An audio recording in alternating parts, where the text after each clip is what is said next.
کبھی کبھی زندگی میں ایسا وقت آتا ہے جب انسان ٹوٹ جاتا ہے، دل بکھر جاتا ہے، آنکھیں نم ہو جاتی ہیں اور ہر طرف اندھیرا سا لگتا ہے۔ لوگ ساتھ چھوڑ جاتے ہیں، دعائیں سنی نہیں جاتی اور لگتا ہے کہ اللہ بھی ناراض ہے۔ لیکن نہیں، اللہ کبھی بھی ناراض نہیں ہوتا اس بندے سے جو اس سے لو لگائے رکھے۔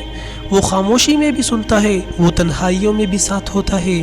اللہ فرماتا ہے، تم مجھے یاد کرو، میں تمہیں یاد کروں گا۔ یہ وہ رب ہے جو ماں سے 70 گنا زیادہ محبت کرتا ہے، جو صرف ایک آنسو پر پوری تقدیر بدل سکتا ہے۔ اگر تم نماز میں روتے ہو تو یاد رکھو تم کسی انسان کے سامنے نہیں، رب العالمین کے سامنے ہو۔ اگر تم صبر کرتے ہو تو تمہارا ہر لمحہ لکھا جا رہا ہے، اور صبر کا اجر تو خود اللہ دیتا ہے۔ زندگی کا ہر امتحان، ہر در، ہر محرومی ایک موقع ہے اللہ سے قریب ہونے کا۔ کامیابی وہ نہیں جو دنیا تعریف کرے، بلکہ کامیابی وہ ہے جب اللہ تم سے راضی ہو جائے۔ تم گر سکتے ہو مگر ہار نہیں سکتے۔ واپس پلٹو، توبہ کرو، نماز کو تھام لو، قرآن کو دوست بناؤ، کیونکہ اگر اللہ تمہارے ساتھ ہے تو دنیا کی کوئی طاقت تمہیں توڑ نہیں سکتی۔